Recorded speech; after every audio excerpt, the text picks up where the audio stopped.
If you want terminal like this, then watch this video till the end.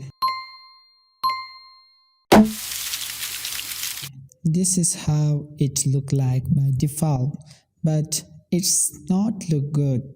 Open your home folder and press Command plus dot to show the hidden folders or files. Open or drag this file into vscode editor. Write this command to see the magic. Save the file and open new terminal. Let me explain the magic behind this. B means to build the directory, and this means to give color to your directory.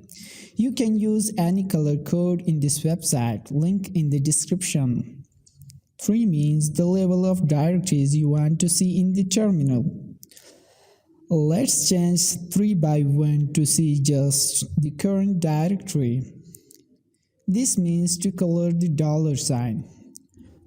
$sign is optional, you can use anything in this place. I like the $sign, that's why I'm using $sign.